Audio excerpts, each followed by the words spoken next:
Atlantic City pulsed with nervous electricity on the night Andre Ward and Carl Froch stepped into the ring to determine the true super middleweight king. The arena lights shimmered across thousands of fans, layered in both American and British colors, a collision of continents echoing through the building. This wasn't just another title fight.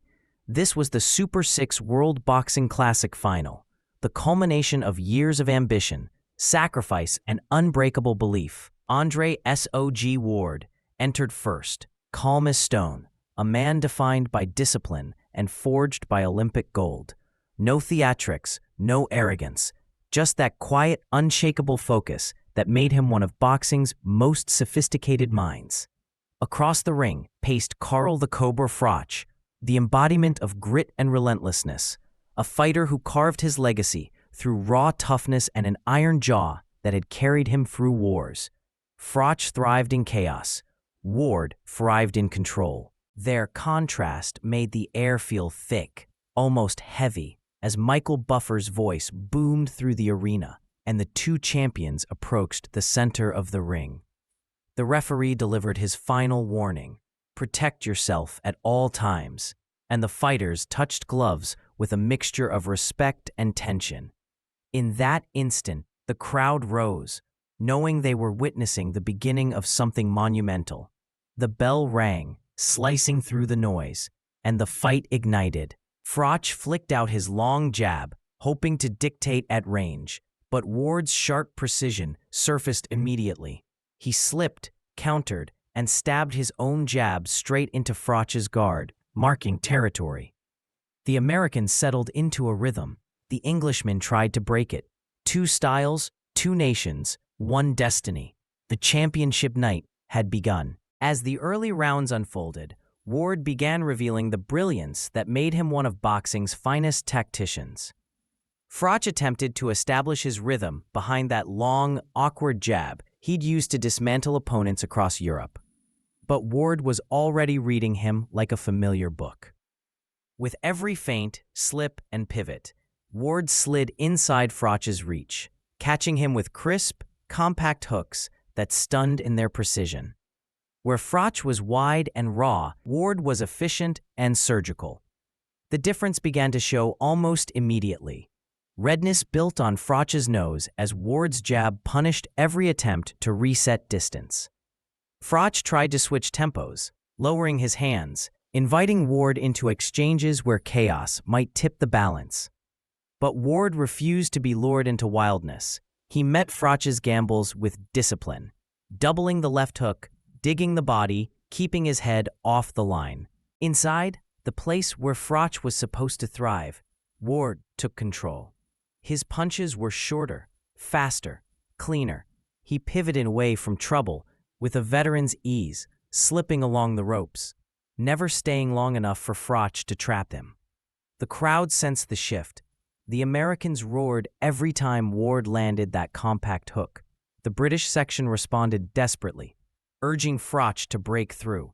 But by the third and fourth rounds, it became clear that Ward wasn't just winning moments.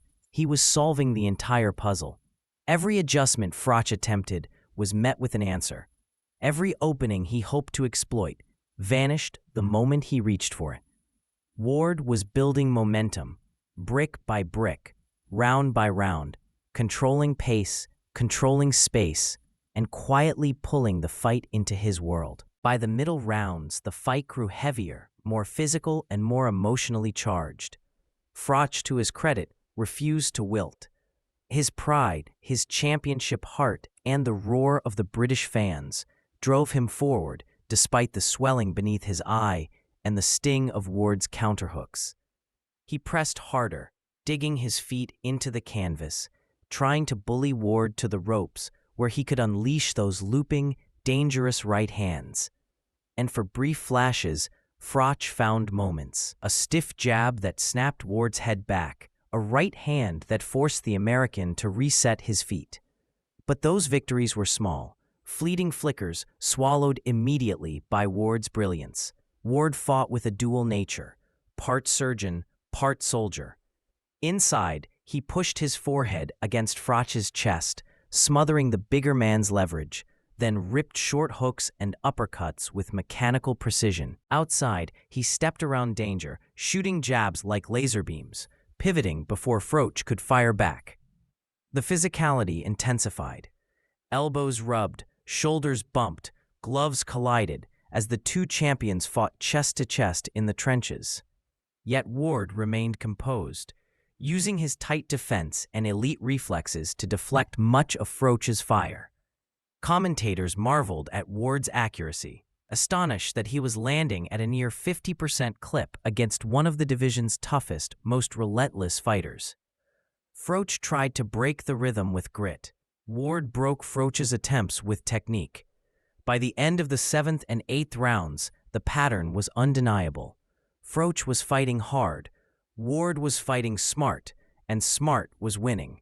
Still, the tension climbed. The fight was far from over, and Froch, tested and battered, had no intention of going quietly into the Atlantic City night.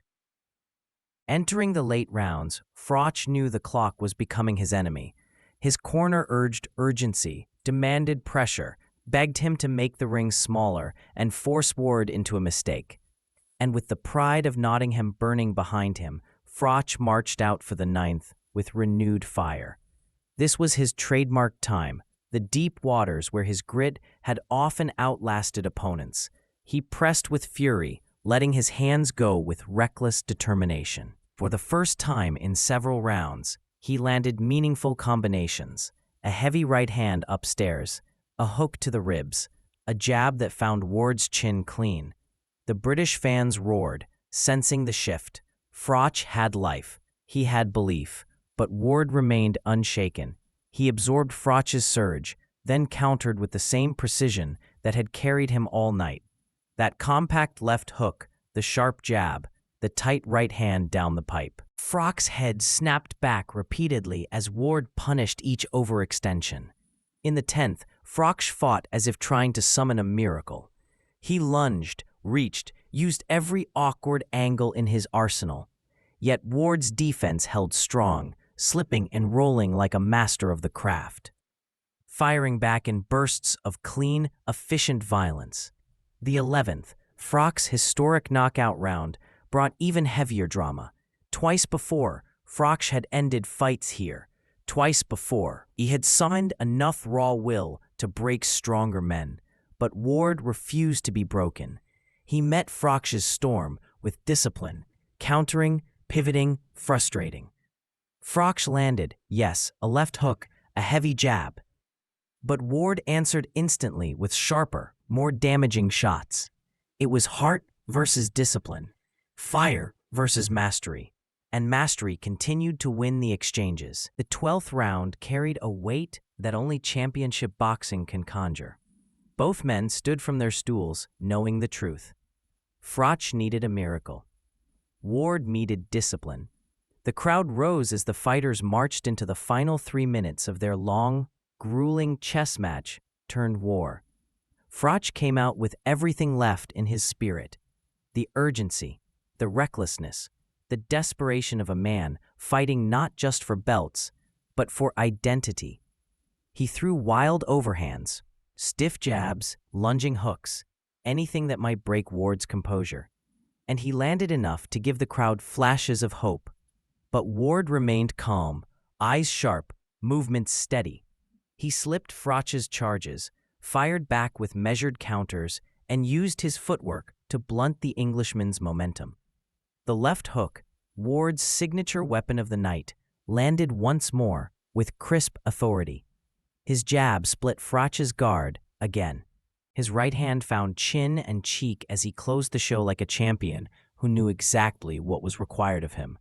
Froch kept pressing, kept swinging, kept fighting with the bravery that defined his career. But Ward simply refused to give him the chaos he needed. The final seconds ticked away. The bell rang. The war ended. Both fighters embraced, an acknowledgement between warriors who had pushed one another to their limits. When the scorecards were read, the verdict reflected the performance the world had just witnessed. Unanimous decision, all 3 judges, and the arena erupted as Michael Buffer delivered the crowning announcement. Andre S.O.G. Ward. Ward raised the WBA, WBC, and Super 6 trophies high, the culmination of discipline, mastery, and brilliance. Froch nodded in respect, beaten but never broken.